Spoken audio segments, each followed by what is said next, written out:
Hello and welcome to the Thursday Live Show. Here we are with you on the 1st of June. First day of summer. Already. And it's 23 degrees here and Scorchio. Yeah, about 15 here and that's not very warm at all. That's because you're up north. After all the warm weather we've had, yeah, it's been overcasting a bit today. Bit meh. No, it's actually lovely here. My other half has been out sunbathing, but because she's Cornish, they're a bit like gingers, you see. If they go in the sun, they sort of fizzle and then just go poof, and they burn. Yeah, they just literally, yes. It's just like a day walker. Disintegrate. Yeah, that's it. Just a pile of ash left on the sun lounge. Yeah, that's all it'll be. I've said to her, for Christ's sake, make sure you get the factor 100 on, and you're only allowed out there for 4 minutes. Yeah. So, no intro music. Oh, no, was there not? We had technical issues. Yeah, we did have a small technical issue. It was saying it couldn't do it at all. Full stop. So, oh well. Just prepare for the dog barking in a minute because the family's just returned from Ikea. Oh, very nice. She's going to come back with a load of stuff you never needed. Well, I don't know, to be honest, but looks like... I would take the piss out of your background, but yours is my office downstairs, down in the unit. Hey, it's literally like an Ikea showroom. Hey, no wrong with Ikea. It just means I'm going to have to build it in a bit. Yes. Flat pack everything. But I must admit, the office down at the unit where all that my stuff is down there, it's literally all Ikea. It's literally like an Ikea showroom in there. In here, it's Hewden's. So it's a Howden's kitchen. Cheapest one they could do. And that's what I bought this one for in here. So, yeah. Yes. So, good old units. Can't go wrong. See, look, some of you got music and some of you didn't. Oh, my Lord. What is going on with it all today? Never mind. Hands up. Who got music and who didn't? I have turned the latency back to normal because obviously when we did the auction I had the latency as ultra, so there was no lag whatsoever, so I put it back because it doesn't like it that much. So and apparently it depends where you're watching it. Oh, right, okay. Which is fair enough. So never mind. Actually, I don't mind building IKEA when you get your self-prepped properly, sort it all out into little piles you can whip through it. I think I've only got to build like a bedside set of drawers or something. So yes, it's not a problem. It's not a problem. Yeah, stick my headphones in and me music on and just yeah. Well, that's it. And the nice thing is with IKEA, it's a bit like modern day kits. Usually all the bits are there. It's not like the old MFI where you'd get it home and you find out you're half of it missing and have to go back. Yes. And then they tell you I haven't got any more, so they'll have to wait 6 weeks for your chipboard to rack up. Yeah. It's very rare in it. They miss stuff. They're really good. I know Nathan loves IKEA. Oh yeah, he's a big fan, especially of their meatballs. The meatballs, yeah. They haven't bought me on them back, I know. Actually, they just went to the drive-through. Drive-through IKEA. Do they have a drive-through IKEA, do they?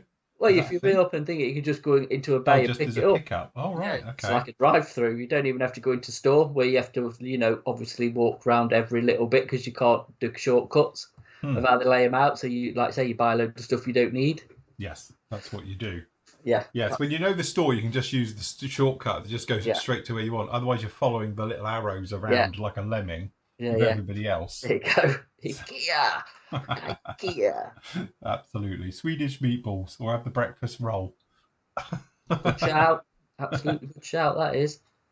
Cool. Oh, good. Right, before we start, I have to make an apology. So I better do this because I've been flamed all over the internet, so I might as well get it out of the way. I did make a small mistake on the yesterday's review of the Lightning.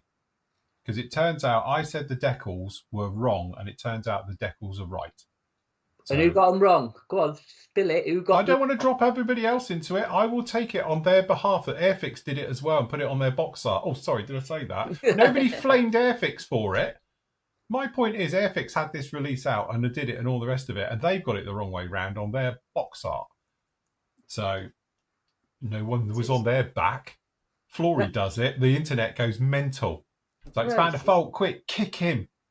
Yeah, So no, that's it. I'd like to thank 39 abusive emails I've had this morning, and God knows how many off of messengers and things like that as well, telling me what a twat I am and what a jerk and need to give this up and get a real job and all the rest of it. And the one person who was very nice about it and just pointed it out, and then he took the time to actually explain it as well. Mm. And that's how I know about Airfix, because he said, you're not the only one, because Airfix's original Lightning box from the old boxes was correct, but when they moved to the red top box with the really nice artwork, it's wrong. So let's get things into perspective here, right? It's not a massive cock up from your part, is it? If you don't know, you don't know, do you? It is. If you listen to the internet now, I'm like the son of Satan. I might as well gone round and, like, I don't know, torched a child, put a baby in a microwave or something. You'd think, well, you know. Me and Fred West, and that's it. They do. They put you in with them all. Hey, it's like you're there with Philip Schofield. That's it. I'm on the Philip Schofield pile now. In the world. The most hated person on YouTube, just because he actually got a bit wrong. Was the rest of the review all right? I think I was quite kind to it, really. You know, but there's a lot of errors with that kit from Trumpeter. So I know, but apparently I got that bit wrong. So never mind. That's what you get, to be honest, for listening to other people, because that's why I never look at other kit reviews or anything else. And everyone says that's a bad thing, as has been pointing out to me about me not doing my research properly. I only wish I had a couple of days to trawl the internet and do all the research. But unfortunately, one, I have a life. Secondly, I've got a full-time job, you know, so doing other things that, you know. Anyway, that's my rant over. I won't go down. Otherwise, it will sound like one of the ones I do on the members-only shows. Yeah. Exactly. Start calling people out, but I won't do it. No, leave it at that. Yes, that's all right. Yes, Beaufort is coming along. Very, very nice. I've done a bit more sanding. Next part of that will be up on the site tomorrow for members. I haven't put the wings on yet. They're still a loose fit. Not that you know, they are a gorgeous fit. They work really, really well with this. So, but yeah, no, it's all gone swimmingly well. I did all the sanding and filling on the top, and I've rescribed it. I want to re-rivet it. Do it. Do you reckon? Yeah. Hands up. How many people say sod it, re-rivet it? Because I want to re-rivet it because I reckon it'll really pop with all that. Why are you even asking that question? Because you know what they're going to say. I don't mind re-rivet. I quite enjoy it. That's it. But yeah, I must admit I do. But the thing is, I need to get some drawings and things for it to do it properly. Yeah. So. Yeah. But no, very, very nice with that one. So anyway, so what have you been up to, Matt? You been all good? Yeah, no, all good. Hold on. Where's my camera thing? Change your camera. So the plan is for me is to get this in prime. I've even brought my turntable over. Look. Ooh, very nice. Got his Lazy Susan. I've got my Lazy Susan, and they're good though, aren't they? Yes. And set me this is where I knock all the paint all over myself. And set my little spray bits. Yes. On my bit of foam. Yes. But no, I have been cockpitting on the 190. So that's not fitted, by the way. So done the dials. This is the kit. It's a bit of dry brushing because they're raised, which is good. Painted it all black, then dry brushed the dials to bring out the detail, and then a bit of crystal clear once it's been laminated together. Nice. So that's the other one. I think that comes out not too bad, does it? I think it looks really nice, actually. You know, there's no weathering on this. That's all straight out of the kit, yeah? Yeah, yes, all kit parts. I've obviously had a site. Yeah. Which I need to do and paint up. And then give it a coat of... I repainted the RLM02 because I didn't like that greener shade. I've done a bit of chipping and wear that. Obviously, the machine gun's going to fit over that, but I was just testing to see if it would work. Like I said, I've got to give this a bit of weathering, but I don't know if that's going to be covered up yet, so I don't want to put work in where I don't need to, obviously. Yes. Like I said, done a bit on the cockpit floor look, so that's just the Vallejo thinners wore through to the silver underneath, and actually I've got quite a nice bit of wear by accident because again I painted this originally this colour, which I've said before, which is way too green. It could be right, it could be the right one, but it just didn't sit right. So I changed it out for the 38 version, which is a bit more bluer and greyer, which is what you see here. Yeah. And then I chipped it back, so I've got a bit of wear. But you're not going to see any of this anyway, the chair, because I've been playing with the figure because the figure's going in it. Yes. So obviously, it's one of those, when you look at it neat plastic, it just looks a bit crap. But when you get the primer on it and you can start to see the details, it really pops. I don't think it looks too bad at all. Well, I've rescribed it because you can rescribe figures. So any sort of undercut, shall we say, around his helmet, you know, where the skin is, got in with basically this, one of them blades, really small, that one, and nicked off you, basically. Yeah. And you just get in and you just sort of scribe in any detail, and it just brings the detail out. Cleaned up, put any seam lines in. There's a lot on this. There's some big seam lines, and it just enhances the figures. So I think once a nice coat of paint on him, I think he'll be all right. To be honest, it does kind of fit in his chair in a fashion. But I've got to get him done before I have to button it all up because of our 190 cockpit is designed. Obviously, this instrument panel, whatever you want to call it, that sits there, you can't get him in after. It's too tight. So I've got to paint him, put him in, then put this in, and then obviously that will join onto there somehow. And that's your cockpit. However, they saw them dials underneath is beyond me. I must admit, I've often said that. What are them dials, by the way? Do you know what? They're secondary ones under there. I think they're engine and things under there. Right. Primary 4 across the top. So actually, I think that's going to be quite a half-decent cockpit. Again, I haven't weathered it, so I'm going to give it a bit of weathering. I think I've got some placard decals that I've got just to liven probably these bits up, I'll see. But yeah, all right, enjoying it still. And then there's the engine that I showed you the other day. There's not real much change on that. But the trick is going to be to get it all to fit properly so it don't sit too far forward. Yes. So that's going to be the next task when it's all together. But we'll cross that bridge later when we come to it. Yeah, I'm quite pleased with it so far. So that's what I've been up to, fiddling about with that. Very, very nice. Cool job. Right, I have been... Let me just pop down in here. Hold on, let's go to me. There we go. Right, we'll move him out of the way.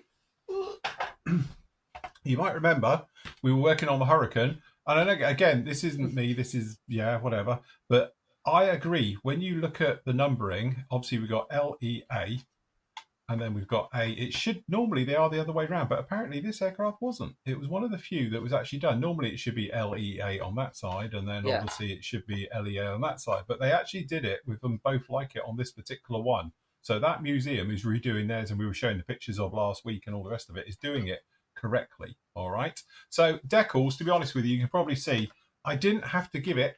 I gave it 2 coats of micro sol, which is the setting solution, the red one, on top afterwards. And you can probably see how the riveting has all conformed, and it's even gone around this lump beautifully.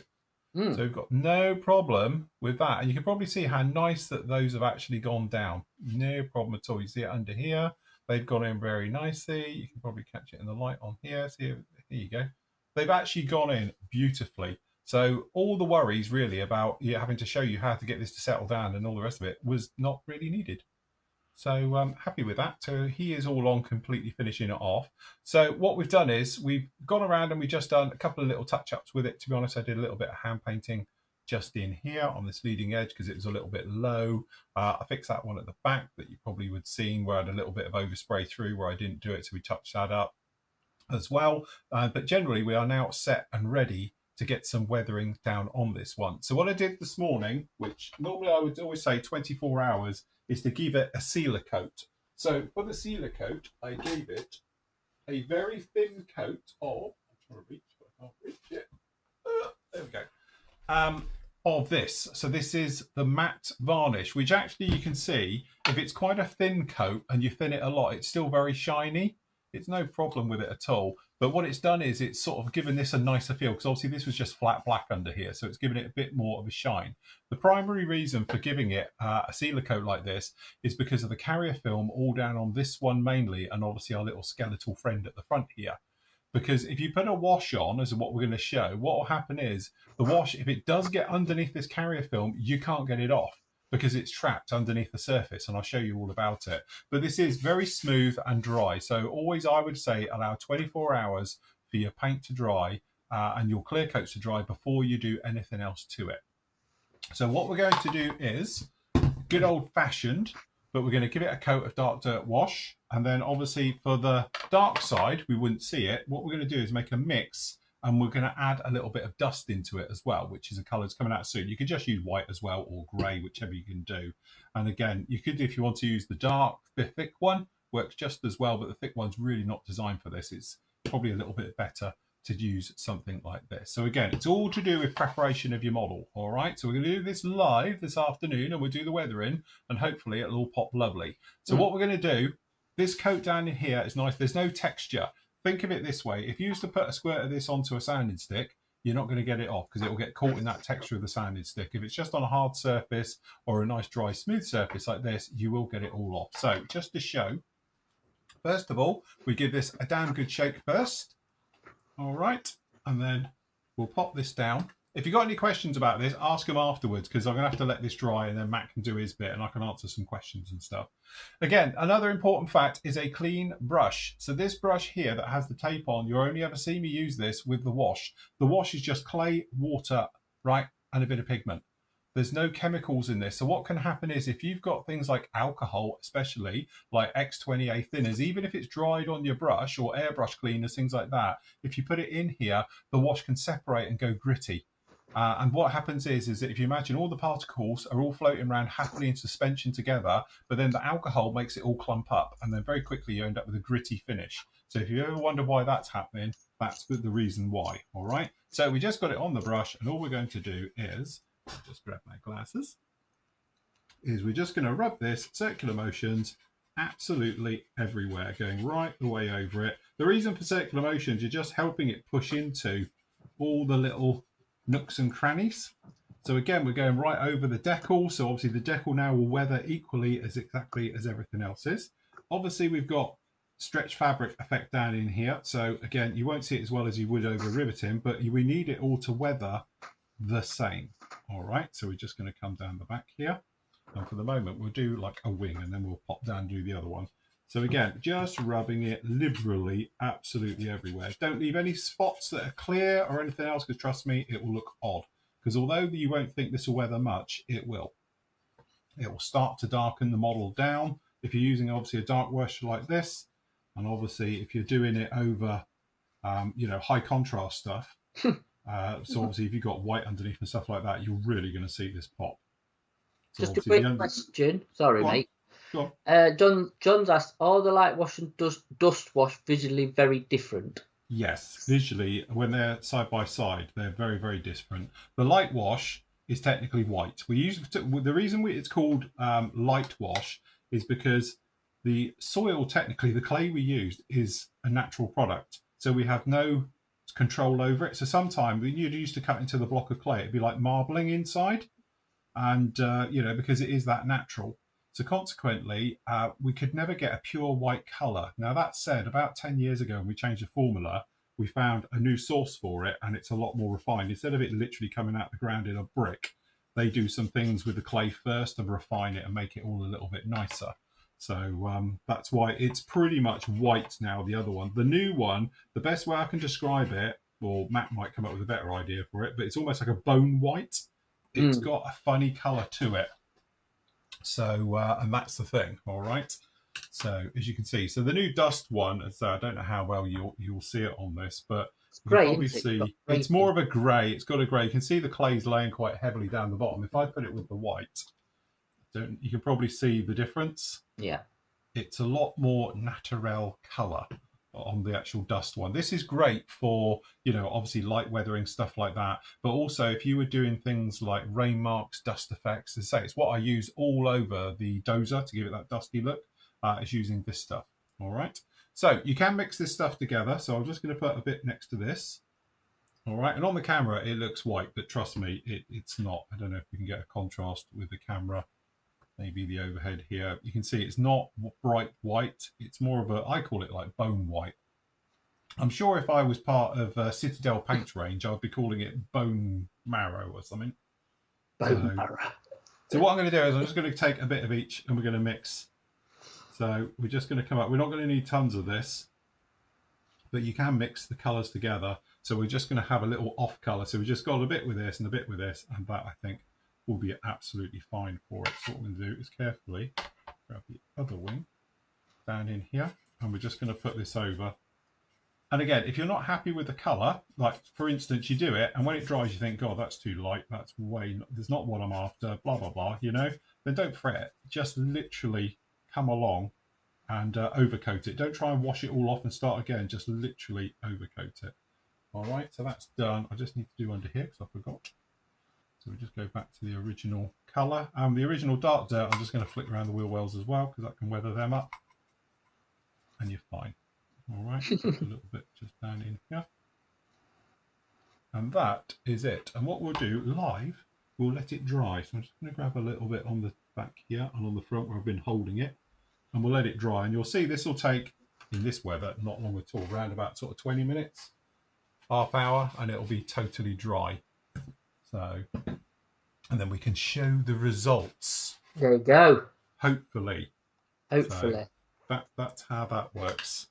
Yeah, made from genuine dinosaur bones. It is. It is, yeah, fossils. It is fossils. Yeah, it's no longer fossil fuels. Hey. Yeah. So kind of what it is, isn't it? No, I haven't been down the local graveyard. Yeah. Grave robbing. Yeah, it's been grave robbing those days. God, that wouldn't go down well, would it? No, that's it. No. So never mind. But yeah, dark dirt colour is the colour we're using, and it's my go-to colour 99% of the time for pretty much everything. It's one of those colours that really works. People often say, what's the closest thing to it? And I would have to say sepia. It's if you're in the normal realms of artistry and stuff like that, I would say if you had to put it up against another colour, I'd say it's more like a sepia colour, you know, so... But as you can see, it leaches into itself. Lovely. You get all these nice patterns as it just nicely flows into each other. There you go. Pretty. Very pretty. Very pretty. Very pretty. Yeah, can make some modern art. This is it now. That's it. I'm going to give up this lot. I'm going to just throw it at the wall. Just do a Banksy. Yeah, do a Banksy. Yeah. Throw it all over a wall. Sign it. It's worth millions. Yeah. Make it a political statement. Happy days. You're going to be. Absolutely. Yeah, that's it. Cool. Right, okay, so let me just do a couple of little questions just down in here. Yeah. The guys are saying about, don't worry about the haters, hate are going to hate and all the rest of it. Thank you, guys. That's it. I must have been a sinner. Absolutely. Jesus, see me in a previous life. That's why I'm still paying for it in this one. Oh, to be human. Yes, definitely. Have you missed anything? Definitely not, Paul. You're fine. Going to have a look at that review now. You can't, Edward. I've deleted it. There's only so much hate you can take. So I have deleted it and pulled it and all the rest of it. So, you know, yeah. Can't see any rivets from here. I haven't riveted it yet, Jim. I was just saying I would like to rivet it, given the choice.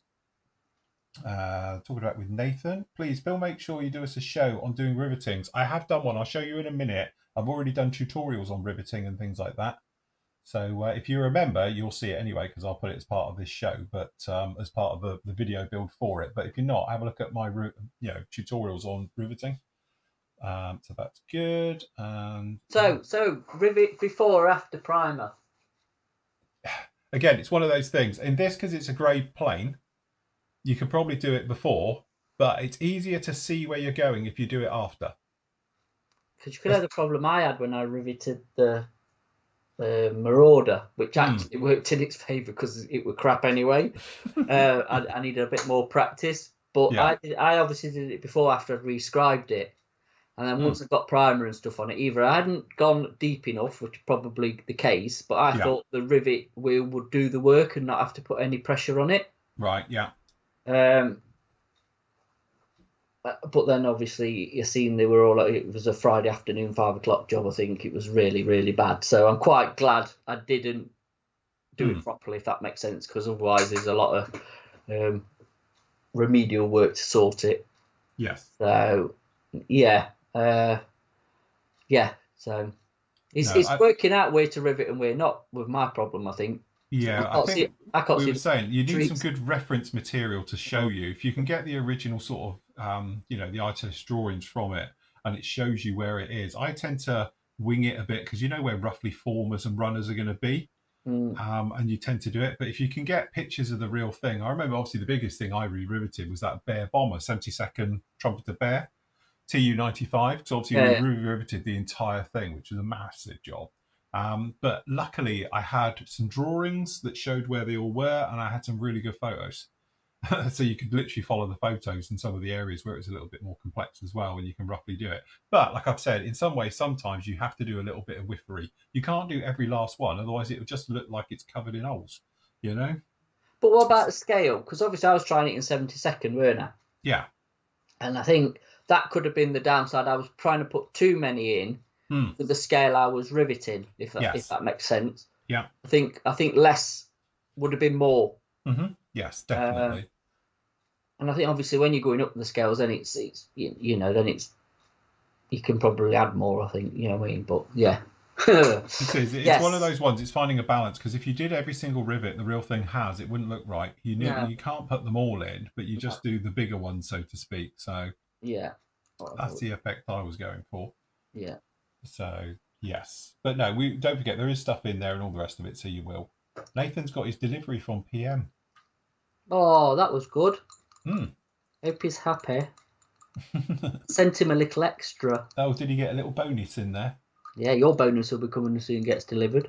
Oh, your nice. Brucey bonus. You'll probably get it next week. You'll probably get it next week now. But okay, fair enough. Don't forget, I need to have me paint for doing this one to it as well. Yeah, you better message one of us then, ain't you? Yeah, I'll let Andy know, and he can do an invoicey thing. Afternoon, chaps. Do PM models stock photo etch bending pliers? Blades. Sorry, bending blades. Bending blades. No, we do bending tools and bending tweezers. Yeah. As in, what do you mean bending blades? Like a thingy blade? I think I tend to use this. Here's my little stash right One here. of them. Just a. Yeah, just that's what I was going to say. That's my bending one, single-edged razors, and I put them in and just fold up. That's why they're here. Like Amazon. Yeah. 300 for a couple of quid or whatever it is. I don't know. Yeah, you can even get them out. Very nice dispenser I've got. So. Yeah. So yes. If that's what you mean, that's what I tend to use with my bending tools. I do as well. Yeah. Just or tweezers. Blades. A bit lazy and just get some flat-headed tweezers. Yes, or you can just do it that way. Yeah. What else have we got? Hurricane decals look like they perform perfectly. They did indeed. Love them. Here comes the air crusher. Compressors kicked in. Might get a bit of that. Right. Paint everywhere. Don't need to do a bit of primering while you're doing some chatting. Yeah, just to answer Tom's saying about what's the chances of PM stocking a good set of riveters. Again, it's one of those things. They're out there. Obviously, Rosie the Riveter is no longer, and there's other ones, but they're incredibly expensive. So you know, again, it's one of those. It's like I have to go out and buy a full set of somebody else's. Well, I've got a set here myself. It's what we're saying. Reviews, isn't it? See, no one thinks of that unless you're YouTubers and go out there begging for it all. So send me one. Give you a perfect review. Of course you will. Well, we do sell the Trumpy one. Yeah, we do a basic starter one. We do, yeah. But I mean, is that one you got off Amazon, isn't there? Yeah, I know. I got these off of Amazon, which are these ones, which actually really work very well. I know some guys have said that the alloy they use for the wheelie bit, you know, does tend to, I don't know what you call it, decenter because it's softer. But I think you must be pushing bloody hard for it to do that. But anyway, I got these ones, yes, which are quite good. Hold on, let me just go show screen and they can get the addressy. Where are we? I'm not staying up to date. There, these ones, which are, let me just de-dust them for you. There you go. Which are Galaxy Tool ones. That's it. I've done a full-on test with these and I've demoed them and all the rest of it. So if you have a look back through the old things like that, you'll see it. And they work really well. You can then get a free head with it as well, which I have one here.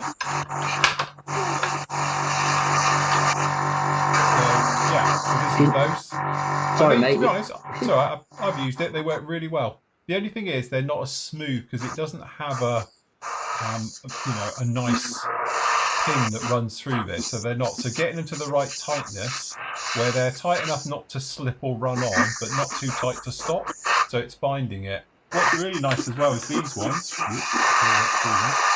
This is for going into wing roots on like tight edges. So you just roll it to the last bit because you can't get the wheel in there. So that's very nice. Just mute me if you need to. That's all right. I'm just turning down a little bit, folks. You get it quieter, I don't, because I'm on a different thing. So, Hey. well, I've turned you down a bit for them, so you're a little bit quieter. But I don't have that luxury. I get you at full blast. Sorry. need a quieter compressor. There you go. Look, apparently Plasmo fabricated his own riveter. Of course he did. Out of what? He whittled it. He whittled it. Good for him. Out of a piece of hardwood. So there you go, everyone. You could just go and do what Plasmo did and make one. Didn't he make an airbrush one out of a lighter once? Yes, he did. Yeah, he made something. Yeah, I did see that one catch on and people going on with that little job. Yeah, but it's a good video. Oh, it is, yeah. Ready some of the trips. Plasmo's all right. Very nice. Right, tell everyone how you're spraying that and what with.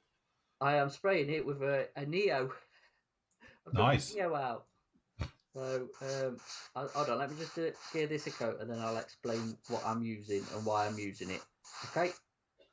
So if you just fill in for a minute and then I'll go over it. Is his compressor a bit loud, everyone? I'll turn his compressor down a bit more.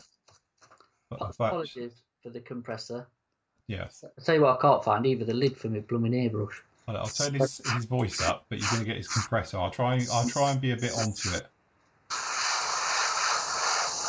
Oh, apparently Plasmo uses old watch gears. Yeah, that's not bad. Well, hey, that's not a bad shot though, is it? Whatever you use it, isn't it? It works. Yeah. I was going to say they do have cogs, I suppose, is it? Do you want to call it? I don't know what the technical term is for a. Yes. A watch cog? Somebody who's a watchmaker then and ask him for a load.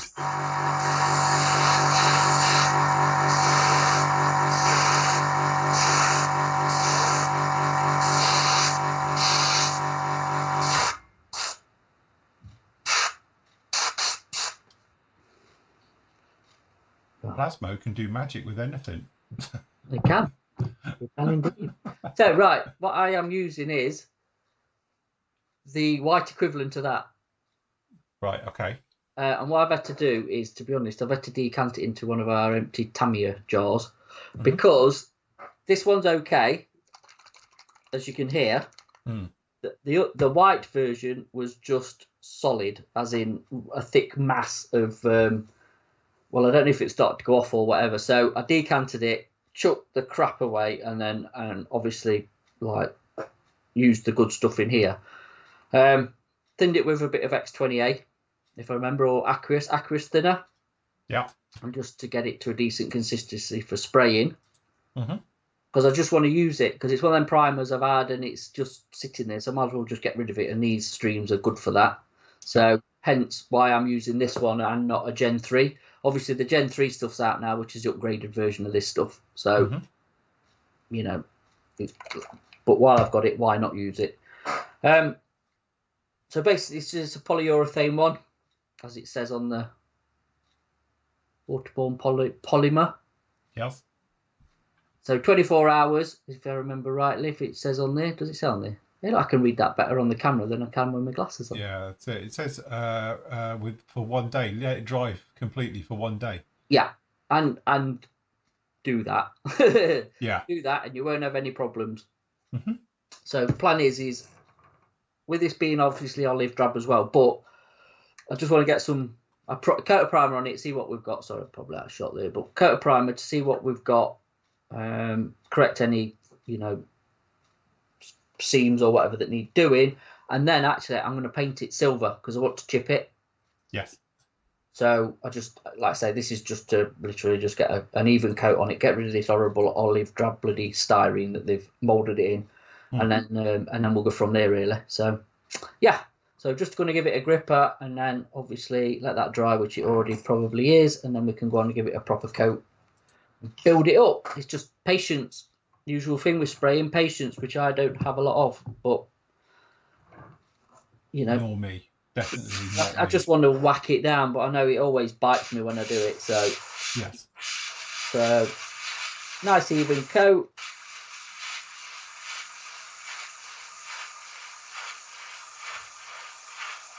To be honest, I think a gripper and a wanner will probably do for this. I don't need to build it all up.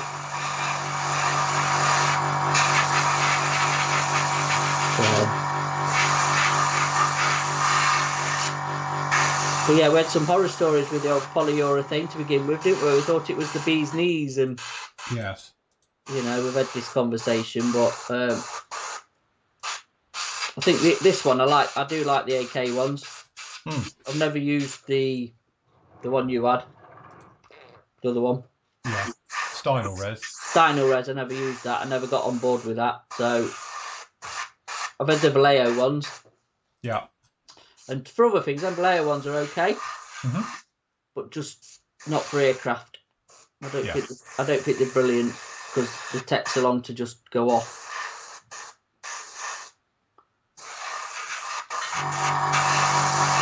There's not much point having a primer that you can't, you know, sand, is there? No.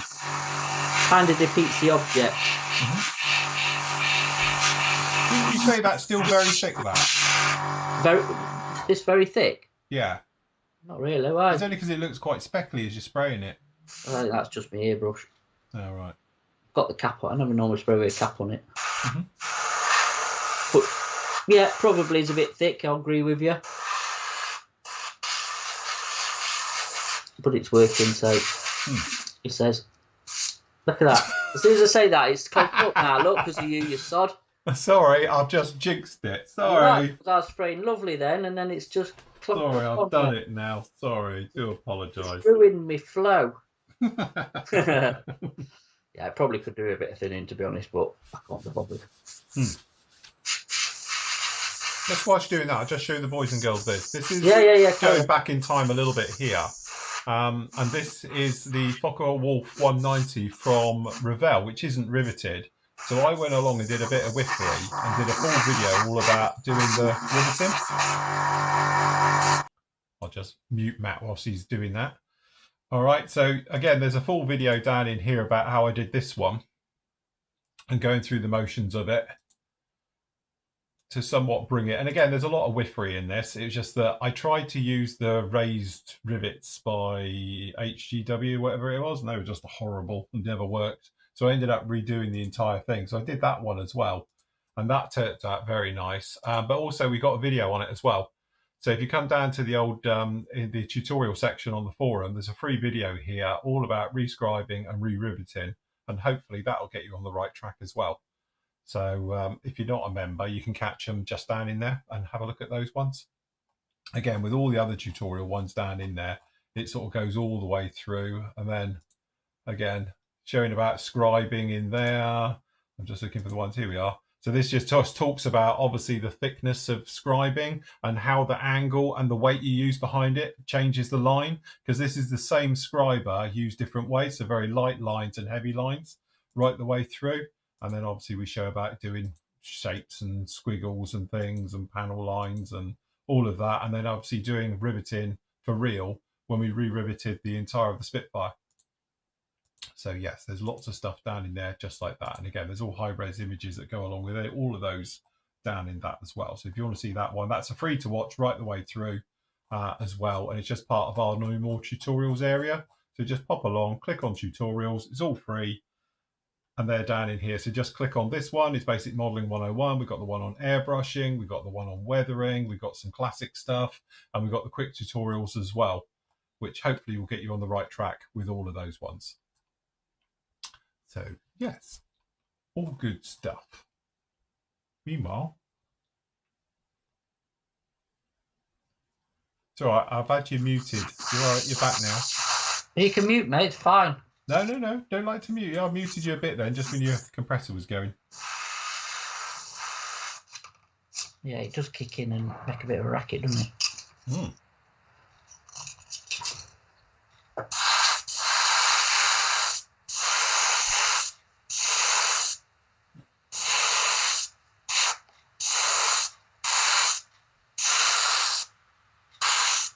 Yes, Paul's got all his stuff through as well. Hasegawa stuff and all the rest of it, and a mystery item. Mystery item? What? Where'd a mispick? Probably, yeah.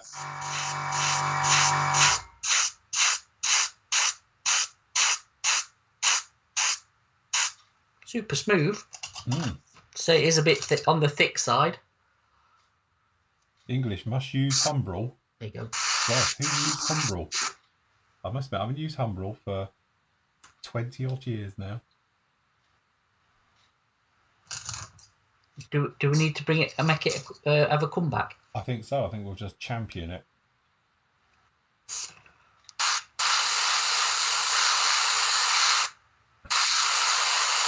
I agree there. They're talking about the IL-16 not getting enough love. I totally agree. Yeah. For what it did during war as well and all the rest of it, you know?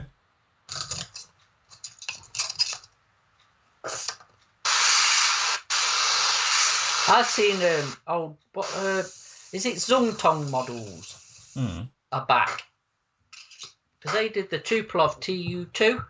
All right, yeah. First release, and then I think they did the Fireball, isn't it? Yes. Which has then gone to a different company, or it's under a different company brand name anyway. But yeah, Zungtong models is back with their TU2s. That'll be me. Like making, scooping up a mess.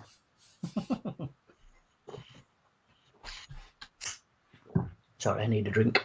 A bit dehydrated.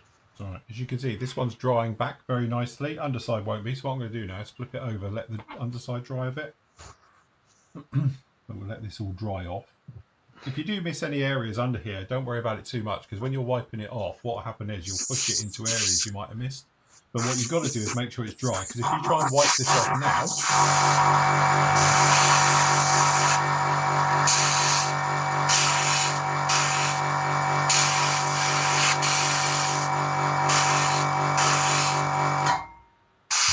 yeah, if you don't let this stuff dry, what happens is if you try and wipe it off, it will literally just drain it all off. The kitchen roll will absorb it all, and it just wipes away and you're left with nothing. So you need to make sure this is totally dry before wiping it off. And that includes where it's just surface dry like this side is. This is surface dry, no problem. But the trouble you'll get is it's probably still wet down in the recesses. So in the panel lines and in that riveting detail, it'll still be wet. And when you wipe it away, it'll just absorb it into your cloth and not staying on. So just make sure it all totally dries. But give this another sort of 10 minutes. This will be dry, ready to go. And we can start on it. When Phil wore the latest fashion in 1970s jumpers. Oh, don't knock it. That was the 90s. That was all the fashion then. It was coming back in. Woolen, Edinburgh Woolen Mill.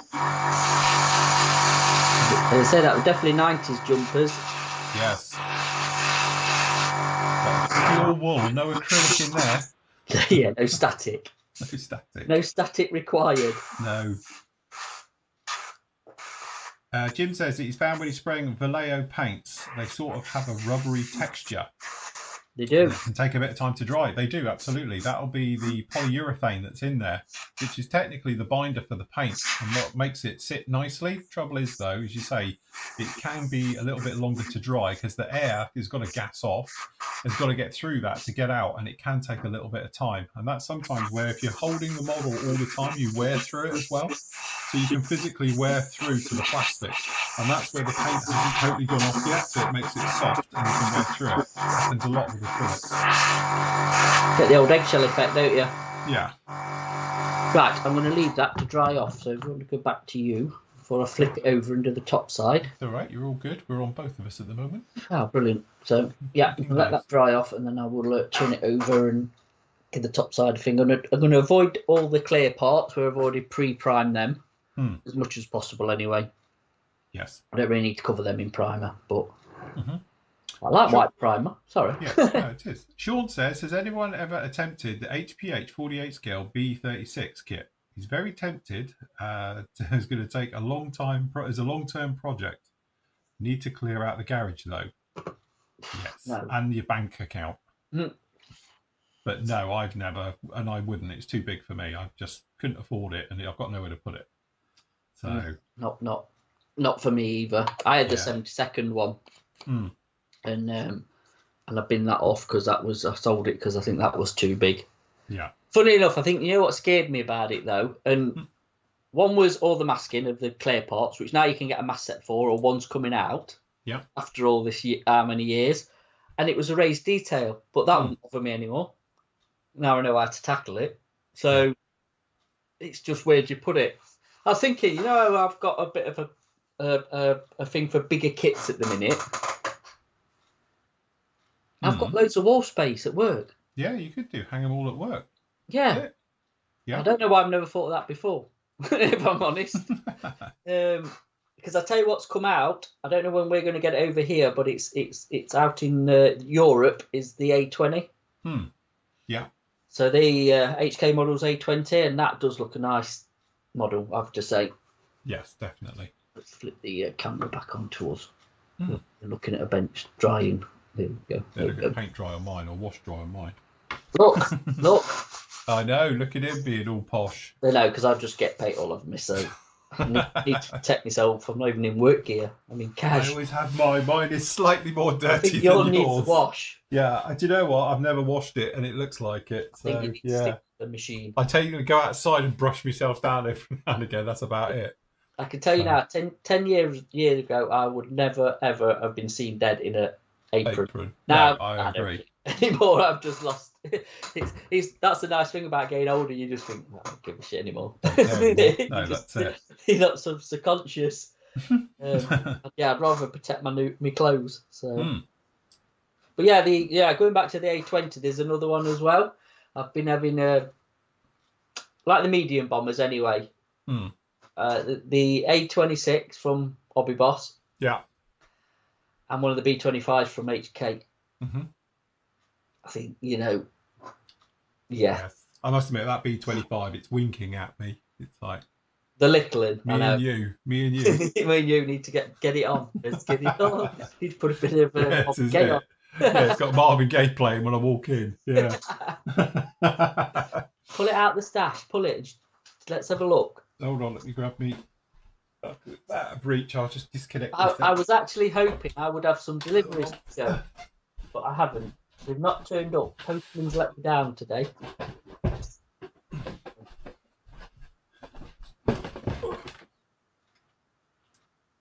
Sorry, say again.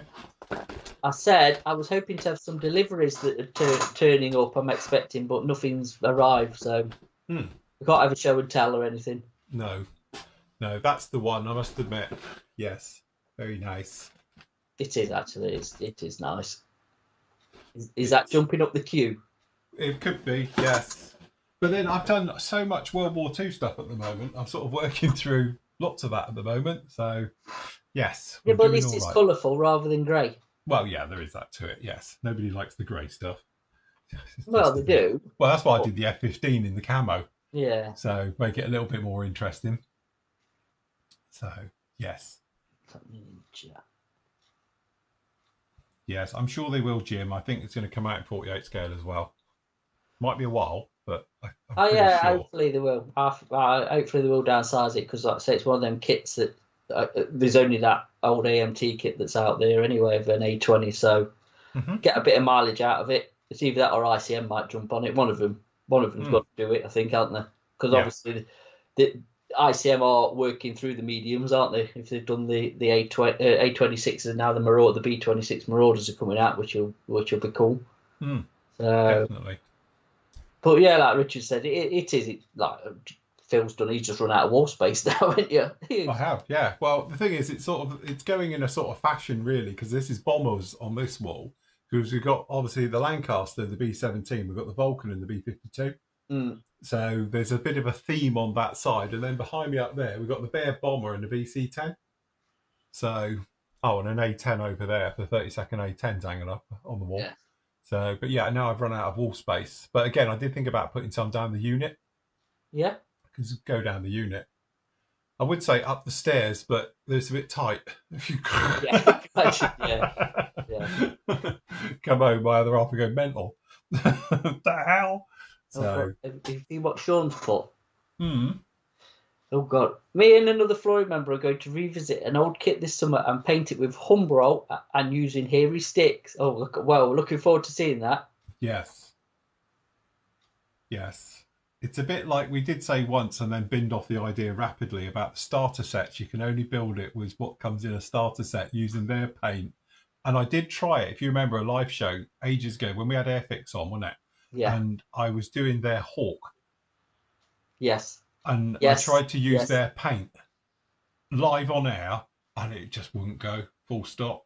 It just couldn't get it through the airbrush, couldn't paint it. It was just awful. So I binned off the idea and just painted it normally. So yeah, that was it. Good one down here. Sorry, just where it goes. Hi, I have found that the washes I bought from you like 10 years ago, I expected them to be completely dried out and non-usable, but I'm happy to learn that I was totally wrong. Yeah, they will. They don't forget there's nothing in it. Hey, these are enamel washes, that you buy, and after 2 years they go off. But yeah, no, that's the thing. Even if it does dry down and start to thicken up, just add water to it and it'll rehydrate it and it'll come back. So I've had people say it's dried out and literally have added water to it. It takes a couple of weeks to rehydrate properly, but it will come back. It's like water in your garden. Alistair says, when am I going to start my Sea Harrier? I have somewhat in the shadows. So we've been playing with the front end of it. She's here. So we've got the new seat done for it, 3D printed and all the rest of it. So in the background, things are already starting to move. But what I will do is as soon as the Beaufort is into paint, then that'll clear my bench here a little bit. And then I can start on the massive job of filling all the detail. And then we'll go again. Filling and sanding, filling and sanding. I see that Hella is going to release an E2 with their own tooling. First in-house kit in a very long time. It is. I must admit, I saw all the CAD stuff from that before Christmas when they made the announcements. There's a couple of other cars and vehicles they're doing and some vans as well. So actually, to be honest, it's nice to see Hella back because I do like Hella. And looking at some of their new stuff that they've got planned, again, it's only in CAD work and stuff like that at the moment, but it looks really, really nice. If it comes out half as well, I think we'll all be very happy with that. I don't think they've been sorry.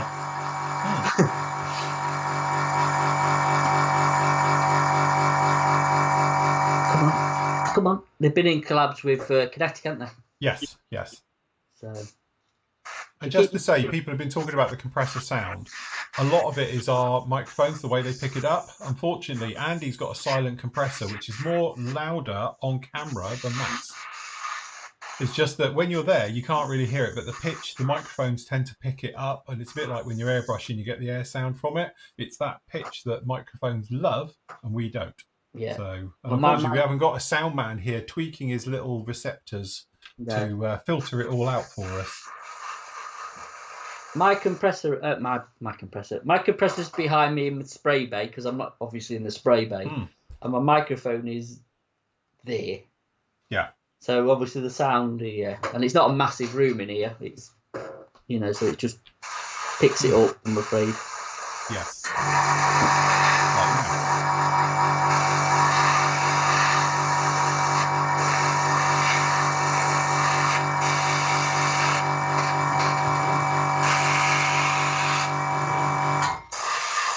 So the other question is about U2s, which is a good kit. Does a good kit not exist? Depends where you're going. AFV brought out theirs recently. What, in 48? In 48th. Yeah, and you've got the little Hobby Boss one in 72nd, haven't you? Yeah. Which is a tiny box. When it turned up, I was like, is that it? I was expecting... But it's all wings, isn't it? So Time put 2 wings on it, and there's not a lot to it. I could say it's a tiny plane in real life. Isn't it, really? It's got massive wingspan, but it's not a very big plane, is it? No, Let's be honest. So it's just a cigar with wings. Dave must go to pick the wife up. See you later, Dave. See you later, Dave. Take care. So, yes.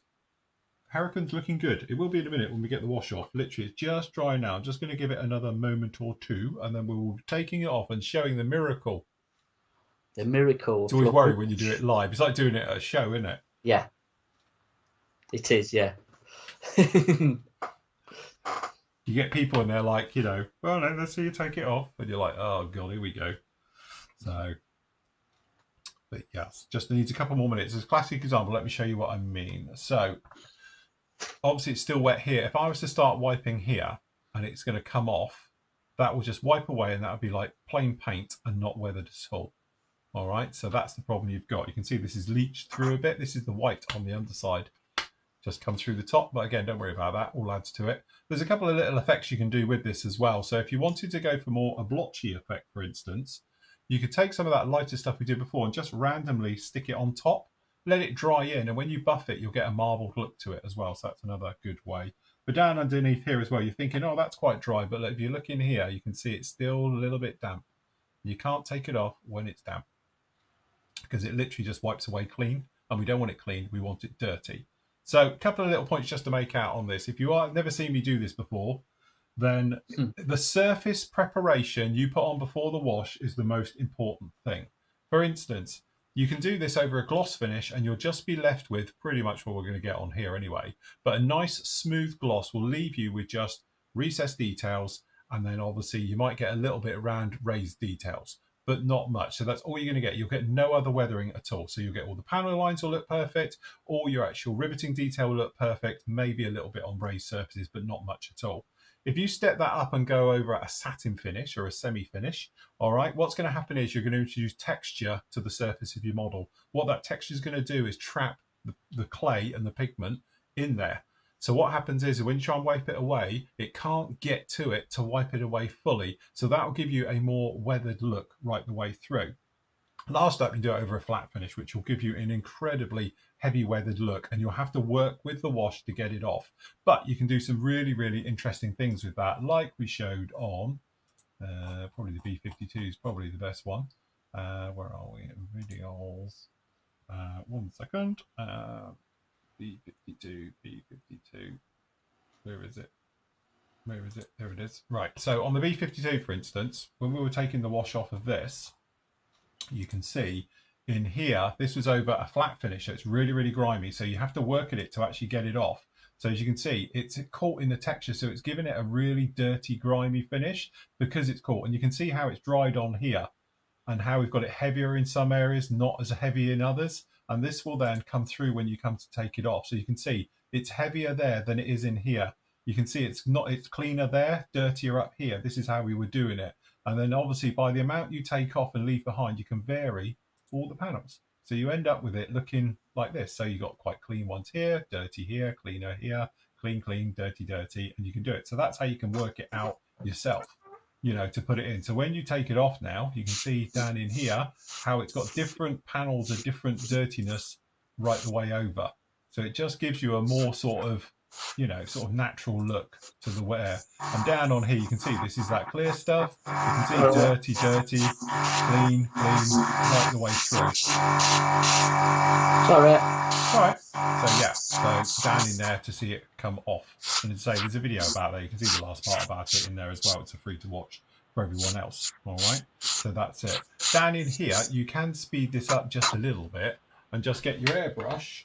We've done nothing in it, clearly. You want it all to be clean. Turn up your air pressure. We're going to be both doing that. And you can dry down the last bits with just a little bit of air. So we just got these last bits just to dry off. Just down in here.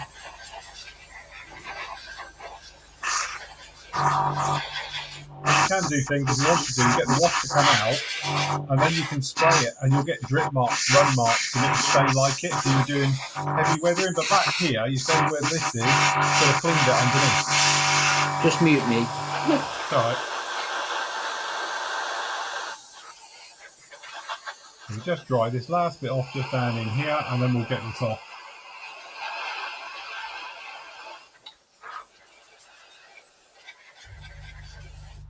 That's all right.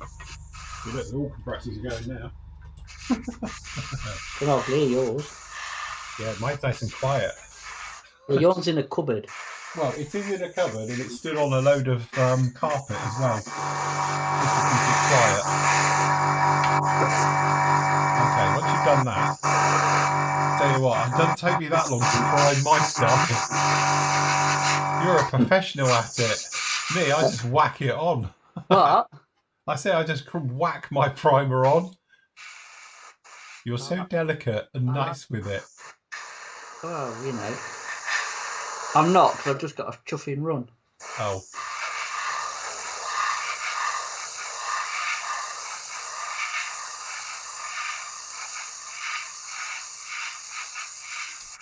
I'm getting impatient. Oh, is that what it is? Don't get impatient, you'll rush it. I am getting impatient. Right. Just as you finish off that, I'll mute you. Yeah. I'll still hear you, so right, that's mute Matt. Come over to me. All right, so wash is on, wash is totally dry. As you can see, you want it to look somewhat like this. All right, let me just put the chats up. There we go. All right, so pretty much in there. So if we start on the bottom, because it's the easiest visual way to see. So you've got your cloth. So this is just a bit of kitchen roll. So if you give it a rub, you can take a little bit off. You can see it's coming off and you can give it a bit of a rub. But because we've put it on with a brush, it's quite patchy. But if you wanted to, this could give you a really heavy worn look to it. We don't want this on this one. We want more of a said clean look. And you can see there's a clean spot there, which we missed, which not a problem. We can show you that. So what I'm going to do is literally with this, I lick it back of the hand to make the moisture go everywhere onto it.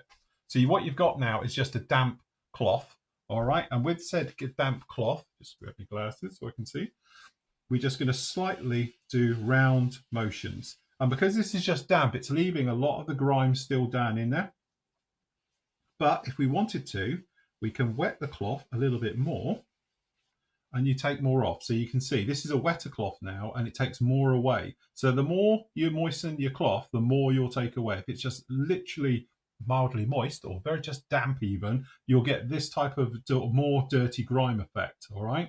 But obviously the more you wet the cloth, the more it'll physically take off. And if you just do circular motions, what you'll do is you will literally just rub it all into the panel line details just like this.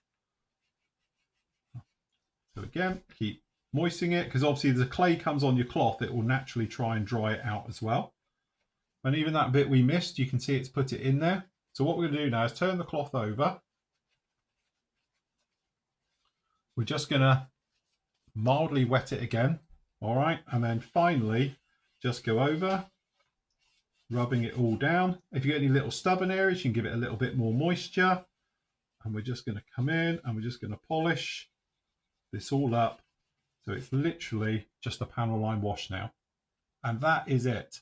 Now the wash can stay on if you wanted to. You could leave it on a year. In testing, we had it on the roof of my flat garage at my old house for about 18 months with wash on it like this, and it's still wiped away afterwards.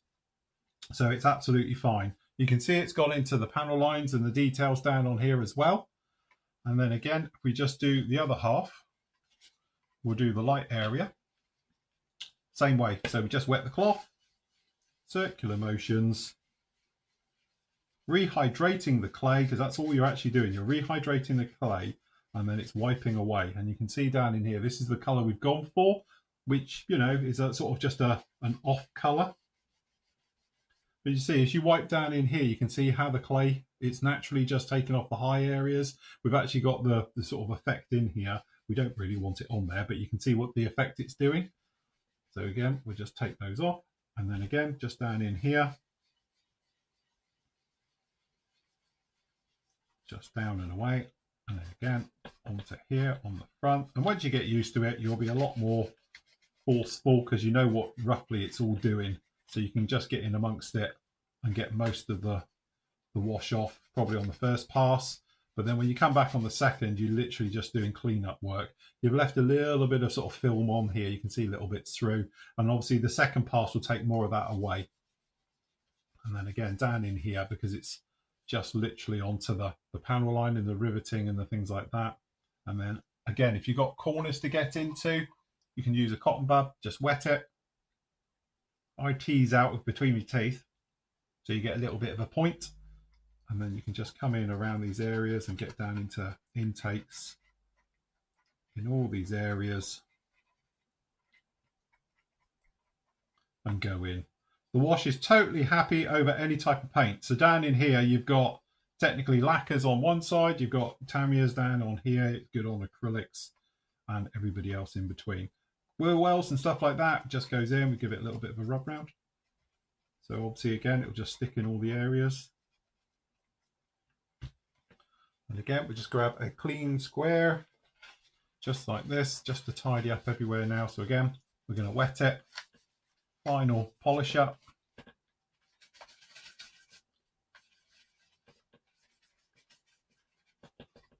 All the details pop out just like that. And then finally, direction of airflow. So we just go direction of airflow, just in case you've got anything.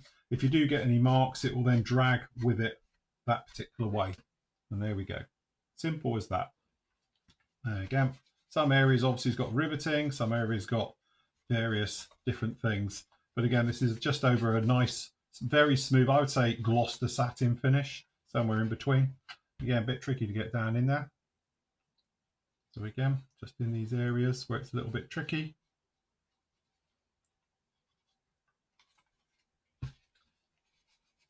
But the great thing is, if you don't like it, you can either just take it over to the sink and just use a soft brush and rinse it all off. Or if it's just the colour you're not too happy with, you can just put a new colour straight over the top. So you can physically pop in with it. And the clay, just you'll rehydrate it when you take it away at any point. So you can just get in amongst it. Again, direction of airflow.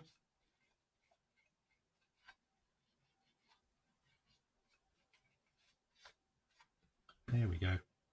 Simples. Simples. Very nice. So you've got all that detail showing through now, right the way through. So again, exactly the same on the other side as well. And it's just literally rinse and repeat.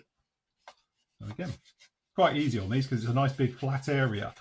If you're doing something that's got a little bit more texture, shall we say, like armor that has lumps and bumps and you can't wash it off, what you can do, and there's going to be a video coming up soon, I just haven't edited it yet, that's going to be an excerpt from when I did the actual bulldozer, and that will show you about rinsing technique. So it's similar to this, but basically what you do, you come along with a brush and you rinse over the top once it's dry with ice cold water or just cold water, and then what will happen is that then that just rinses away and leaves it as panel lines and stuff like that behind. So if it's in an area where you can't get into it and it's a little bit tricky, that's the great thing about it.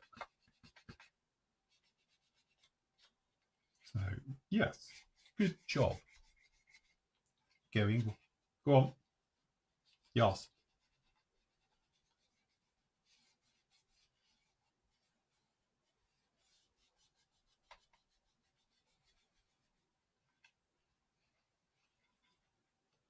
Yes, you will. And I've done it before. Walkways on aircraft. I did it many years ago to a Rafale. So the Rafale has those weird panels on it that always seem to get really grimy and dirty. So what I did was I did everywhere in satin and then used a dead flat for those areas. And then so consequently, it gave a really nice weathered, worn look to it. So yes, you can do that. It is a really good technique, to be honest. It is. So yes, we'll just wipe all this away. So we don't want it too much in the struts and the ribbons, but it's all coming off nicely. As I say, if your wash gets stuck, it's in the texture of your paint. It can't physically do anything to anything because it's only water and clay. And both by their nature have got no harmful side effects. So consequently, it's your paint surface. So what you can do is if you find it gets a little bit stuck, first thing I would do is get an old worn sander and just give it a really light rub over everywhere. And you can literally buff it off just like that, all right? And then give it a wipe with a wet cloth. That doesn't work. Just use warm water and a sponge, circular motions, and it will rinse it out of the surface texture. But again, with these, you can actually use a sander and you can actually sand it off. I won't do it too much on this because I haven't actually got a really gnarly sander that, you know, really worn out one. But a polishing sander and things like that, you can physically sand it off. So again, other techniques you can do. So yeah, no, it's all very nice. But again, on a kit like this, which has got really nice surface detail, it's actually quite a pleasure to work with because it just shows it all off really, really nicely. And again, sometimes you'll find like you go, oh God, I haven't got it off of the bit or something. And it's like, don't panic, just literally warm water and it will come off. Even if it's under stuff, it will still come through sometimes. So,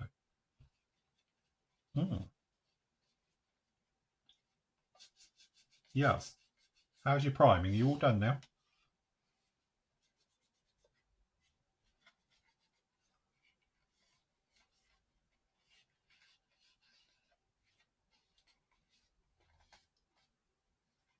There we go. So, that's, yeah.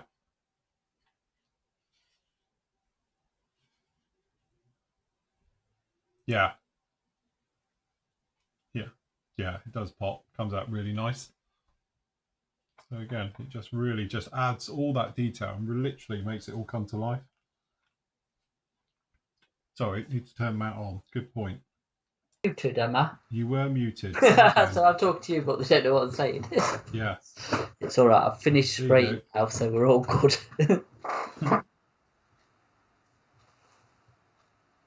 Yeah, so, looking good at that. It is easy. It just goes on and it wipes off and that's your lot. It's simple. Again, 99%. I get people and they say to me, oh, your wash has ruined my model and I can't get it off. And even in the photos they send me, you can see the texture. It's like a coarse sanding stick. So of course it's going to get caught in there and all the rest of it. But, you know, again, it's just one of those ones where if you're good with your preparation, you're fine. Like I always say, when you get new people to using it is, please do it over a gloss coat because that way you get a bit of a feel for how this stuff works. You know, I tend to put it always over a satin finish for this type of work because I want it a little bit grimy and I want it to bite a little bit, you know, which is, you know, pretty much what this is. So, but again, once you've got used to it, you put it over a flat finish. You know, a lot of people don't even put down anything. I only did it because I wanted to protect these decals to make sure nothing got underneath them. You know, because that is the other thing. If it gets underneath the decal, obviously you can't wipe it away because it's underneath the carrier film. So you need to make sure you're all clean.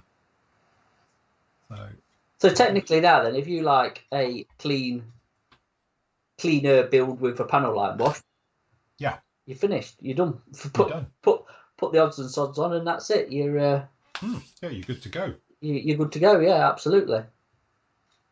So, but no, it's the nice thing about it is it's totally safe. And I get a lot of people when they're like, you know, oh, you know, is it okay over acrylic paint and is it okay over this, that, and the other?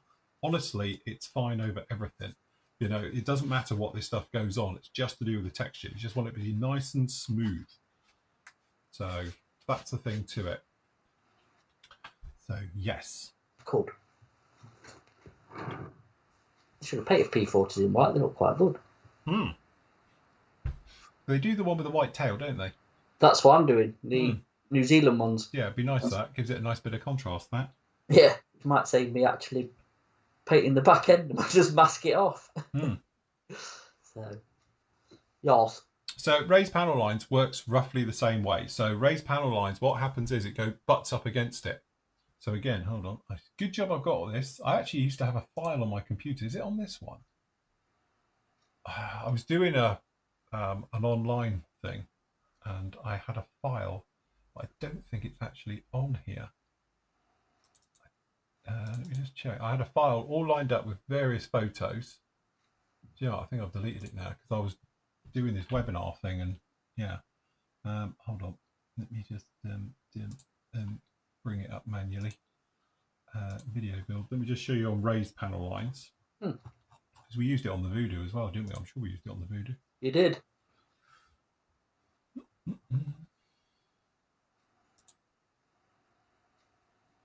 So you'd say the Voodoo's probably not good. I'll tell you what's a good one. It's that MiG-25, isn't it? The famous MiG-25. Can find it. MiG 25. So the MiG 25's got raised and recessed, and one of the things with the MiG as well that you can do really nice with it is to sand it off.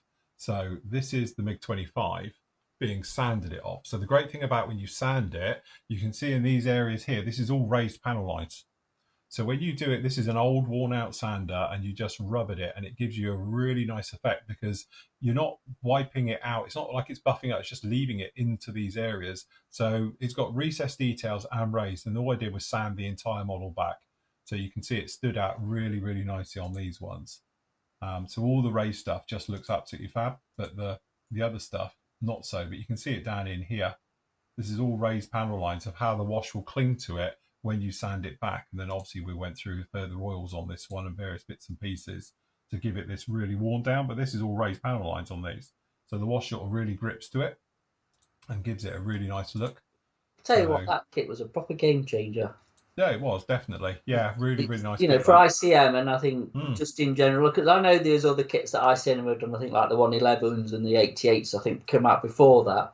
Yeah. But when you built that, I don't know, it just kind of highlighted where ICM were going and where they'd come from and stuff. Well, ICM at that point had just taken on somebody, hadn't they? So it had come from quite a discerning stable, shall we say. And I think he brought along a lot of the design processes. And I don't know if that was the first one of the new breed that came out, or must have been close. I think the thingy was the Dorniers, 17s, and then they did the 88s or the 111s, and it's obviously snowballed from there. But I mean, how old's that kit now? 4 or 5 year old? Yeah. I mean, that kit's now been reboxed by Revell now, isn't it? Yeah. I mean, we were in a conversation earlier about how long PM's been going as such, and it's like 2017, isn't it? So, yeah, time just goes. But that lives at the shop. Yes. It's MiG 25 in the back office with the Wessex. It is. Me Wessex and MiG 25. They're the only two that are still there now, isn't it? I think we got a bit of a clear out the other week. So the Husky. Oh, the Huskies up there, yeah. And I think that is it. I think everything else is gone. Did you? Is the? Oh, you've still got to be Saturn 5. Oh, because still got the rocket, which is in a box, isn't it? Yes. So the Saturn 5's still there. I think that is about it. I think. Not a lot else left of yours. Oh, I might have a Phantom. No. I think you have got the 72nd Phantoms when we all built the Airfix Phantoms. Yeah. But, so, yes. But yeah, the bigger stuff, but the Wessex stopping with me anyway, so. Definitely. That is a cool one, I must admit. I'll give you that. It's, yeah. And you can't hang that from a wall either. No, you can't. You can't hang it up or do anything with that. It has to sit on a shelf somewhere with the rotors on, because it doesn't look right without the rotors on either. So. And to be honest, I'm not struck on rotor fold. It's like wing fold to me. Yeah. I don't. When it makes sense because obviously it makes them more compact, but I don't really like it. You know. Yes. No bullshit. Oh, sorry, BS. One of the best weathering products I've ever used. I'm disabled and bedridden and can only use acrylic products and stuff with no vapors. So the panel line wash was always strictly was always tricky not using a thinner. Well, there you go. Thank you. Don't forget though, if you're odorless, just to complement Phil's wash oil paints, and they're odorless, they have no smell. Yeah. And I'm sure Phil will show you on that. Are you going to crack out the oils? Are you? I will show you. Yeah, next show we'll be doing oils with this, so we'll go full on with oils. Yeah, we'll do all fading work with it. And then you'll see, and obviously if you use a really good quality odorless thinner and a good quality oil paint, up till on 502s, absolutely, they are odorless. There is no smell. So, yeah. I've dug my wet palette. I've dug my oil palette out, actually. Dug it out the freezer. It's about 2 weeks old. Let's see if it still works. Still goes. Should do. Technically, it should do. I think it should last about a month. But in my little sealable box, look. Yes. Let them thaw out. Let them thaw out. You do a couple of hours to thaw out, and then you just rehydrate them a bit with a bit of thinners and stab them. Good to go. See, that's why oils just last forever. They do. If you treat them right, yeah, they do. They do. So, yes. Cool. Matt, how old is the P40 kit you're building? It's 90s, I think. It's the Mauve one. So if you look up, Google Mauve. Yeah. Mauve. I'm looking up there. P40s, and then they'll probably scale mates will tell you, but I'm sure it's 90s. But I say it's been reboxed by Academy at the minute. You can get this version I am doing through Academy. You know, there's better versions out there. All people say Asagawa and that, because the Asagawa version Model 2000 is an N, which this is. Yeah. But actually, for simplicity, you've seen me build it on these live streams, and looks like a P40 to me. It's quite. Yeah, no, definitely. It's all right kit. Can't complain. So obviously that one now has been reboxed by Academy, though, isn't it? Yeah, I think Academy's reboxed it. I don't know if it's been done by anybody else. I think it probably has, but at the minute it's released by Academy. So I presume they've got the molds. Like they've got accurate miniatures. They're doing all right, Academy, aren't they? They are doing actually hoovering up everybody. Hoovering up, yeah. Yeah. I see they've avoided Kitty Hawk. Yes. But for you could build it in a weekend. If you've got if you were doing a turkey shoot, say a 3-day build, you could build that because it's minimal parts and actually very good fit. The only thing, like I think when Nigel built it, and I think is the wing root, but actually it weren't that bad. And bit of super glue as a filler. Happy days, no seam. I don't think I've got any seams on this, which is an absolute first for me on an aircraft. Yes. So the super glue trick is definitely the one to use. I'll be using it on the one behind me anyway, the big one. The thing is I like about super glue, as you say, just zero shrinkage, and it's a one and done. Yeah, it is. So as you say, it's quite nice sometimes to get, if you've got fillers with raised detail and you don't need to sand afterwards. That's the only thing. But yes, it is a bit of a game changer if you want to get something done, Because I must admit, I've done some real big stuff back in the past. I remember I doing something or other, but I did a big chunk of filler job on it. And I made up a bit of super glue, a bit of talc into concrete, put it on, then sanded it, took care of it. And also we did it on Buster, showing it quite thick down on him, showing that you can re-rivet and re-scribe over it as well. And it just worked a treat. But as I say, it's a bit of a pain if you need to sand, because you will need to sand if you've got raised detail around it. That's why I like using perhaps traditional putties that you can take away with either alcohol or, a bit of lacquer on a cotton bud and just wipe them back a little bit. Yes, definitely. So, yes. So next up for me is painting. So the question I put here to you lot is, do you want me to paint this on stream, or you're not so bothered and you want me to paint it so I can get to the decaling and weathering? Yes. Because I'm just thinking how loud my compressor is. But if you want me to do it, I might. Phil might have to run the show, and I'm going in my booth, and I'll set a camera up and the extractor on. To be honest, I'll be muted, but do a voiceover. I'll voice over your work. Yeah. What could go wrong? Nothing. It's the bit where your nozzle jams or something. Oh look! Oh dear! My nozzle's jammed and it won't spray. Yeah, you're there. Come on, bastard! Spray! I'll be honest. I'm doing no fancy airbrush, no work. No pre-shading, no. It's going to be literally neutral grey. Well, there's going to be a coat of silver on it because I want to chip it around the wing roots where they wear off my photos, and then a coat of olive drab and a coat of neutral grey. There's no fancy airbrush gymnastics going on with it. Yeah. Past that stage. It's straight down, it's going straight then to weathering. So, we'll do it with all that. We'll do all the good stuff with that. So, yes. So, there you go. Vote now. Either, yes, we want to see it, or you can just crack on with it before now and we're next on. Yeah. Vote now. Spray or not to spray? That is the question. Yeah, do you want to see it sprayed or not to spray? Yes. Yes, Greg, don't forget. I have a scar here, which I have to this day. I carry a scar with me for doing that. He's saying about gluing his fingers together or having a spot of glue on the bench and sticking his elbow in it. No, I've done it with clothes. I've got chunks of super glue on sleeves and things. Yeah, notorious. That's why I use me dodgy little pots now. Try, to keep it all. Yeah. Obviously, that one's about died a death, but me jam jar lids. Yes, I must admit, I got me bottle caps. We're sponsored by Coors Light this week. Coors Light. Oh, okay. That's one of you lot down here drinking that. It's not my tipple. No. But yeah, there's no end of times. Like super glue is just super glue and paint gets anywhere you don't want it to normally. See that they're all saying spray but muted. I can do that. Spray. I want to see an expert at play.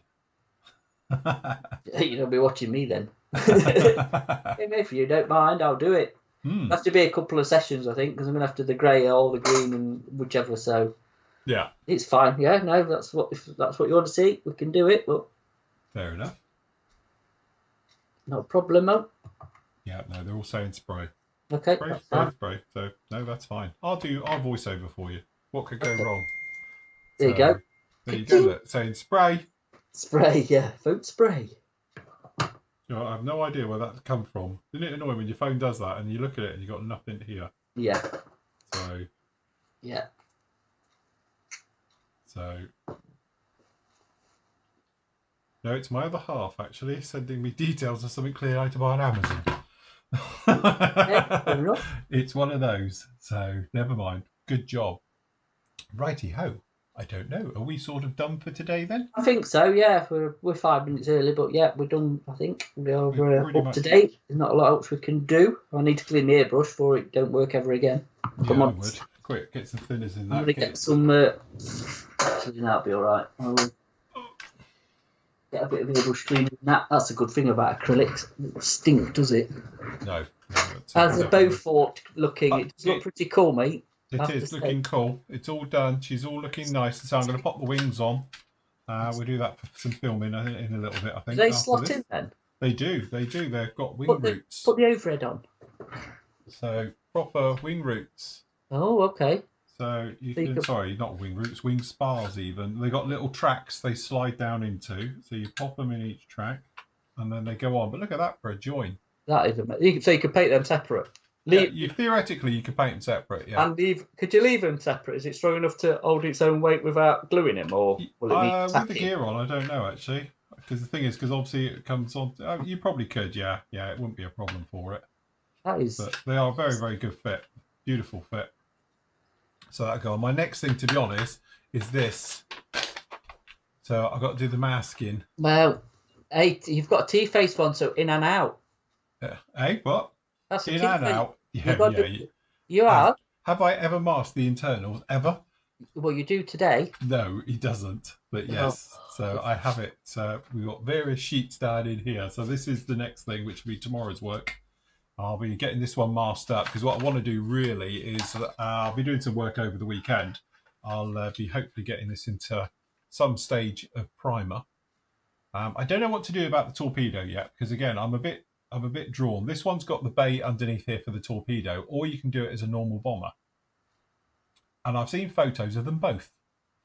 But I'm thinking we're probably going to do it with the torpedo and then having it coming along on its little dolly underneath it in a little direct. So it will be next to it as if it's about to be loaded or something, or deloaded, one or the other. So there's some figures out, isn't there? Some crew figures for that.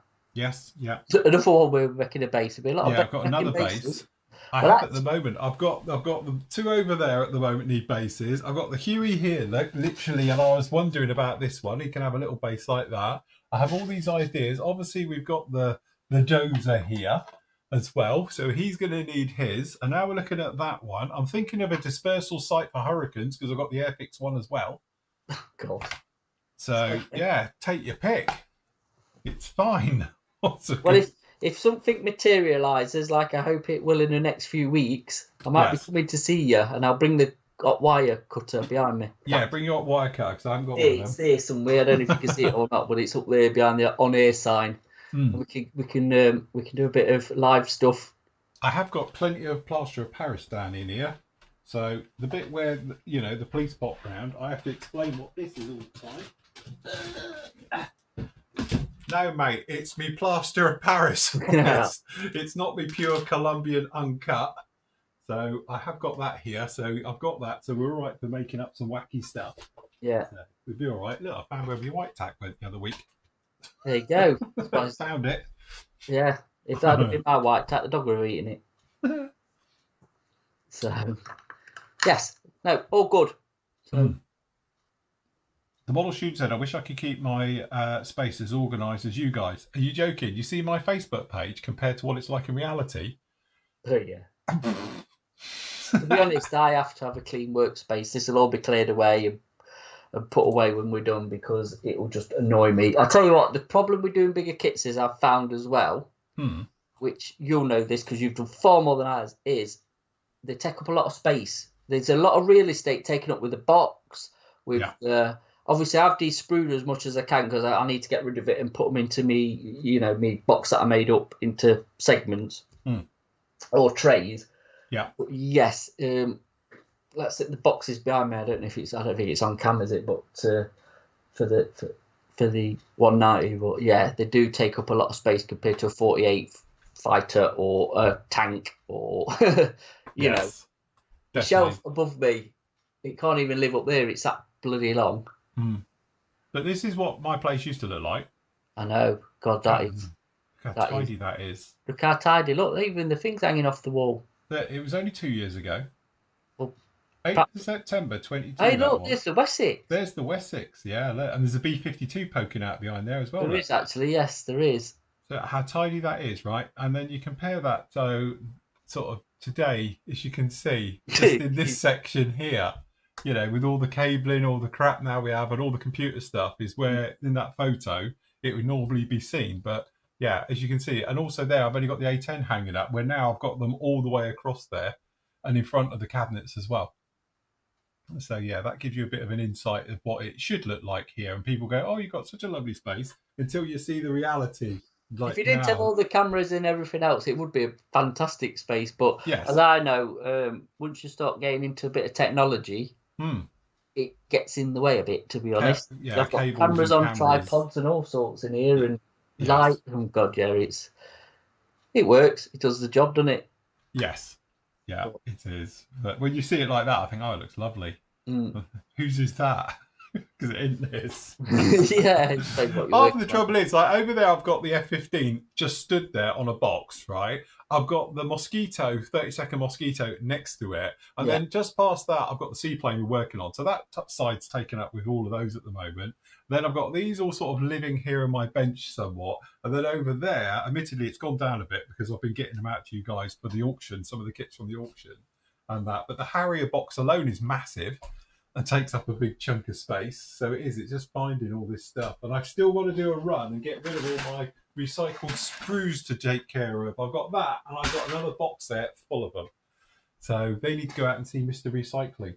Yes. So get turned into something nice, like traffic cones or something. Mine's not too bad. Mine ain't too bad for clutter, but yeah, there is a bit knocking around at the minute. I seem to have a lot of half finished stuff for me. You know, which needs finishing off, if you know what I mean. Needs completing, but yeah, anyway. Yes.